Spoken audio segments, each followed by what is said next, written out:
खुलुमबाय गोजोन फुंबिलिनि गासैबो बड'लेण्ड बुब्लिनि अनसायगिरिफोरखौ बरायग्रोबाय।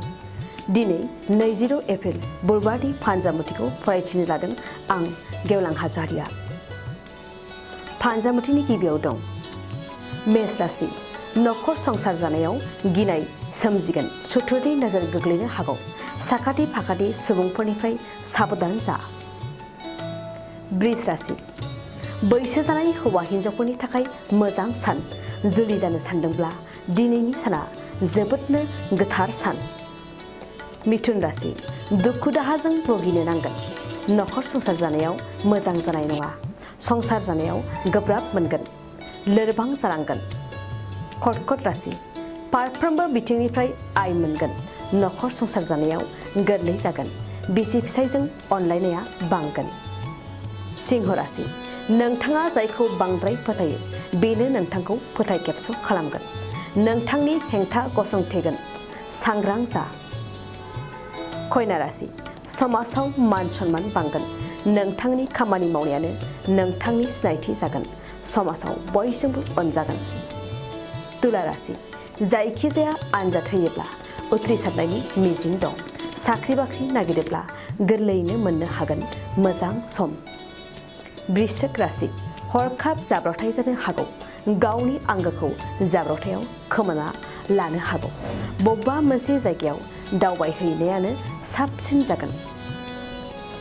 धनु राशि। नखर संसार जानायाव बिमा बिफानि मानहानि नोंथाङा खालामफ्लांनो हागौ। बिमानि दुखुखौ नुनानै गावखौनो दायनिगिरि सानफ्लांगोन। मकर राशि।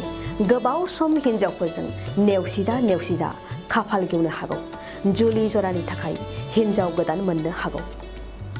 कुम्भ राशि। हरखाब मोजां खौरां फैनो हागौ।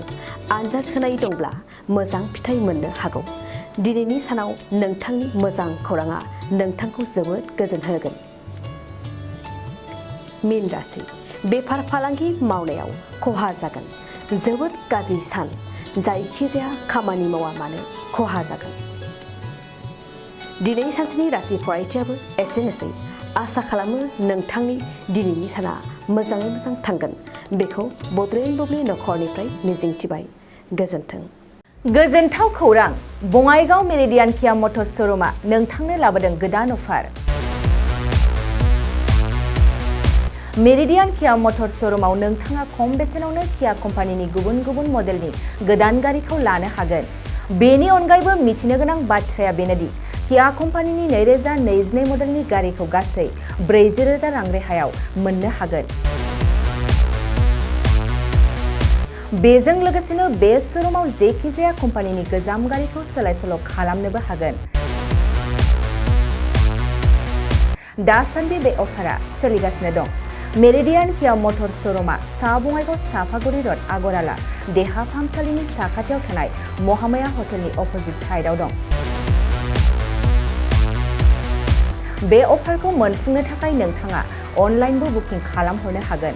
लोगोसेनो गोबां मिथिनो थाखाय थोंजोङै 7099003414 नङाब्ला 8822790662 जानबुं अनजिमायाव जगाजग खालामहरनो हागोन आरो बङाइगाव मेरिडियान किया मटर्स श'रुमआव थांनानैबो नायनो हागोन।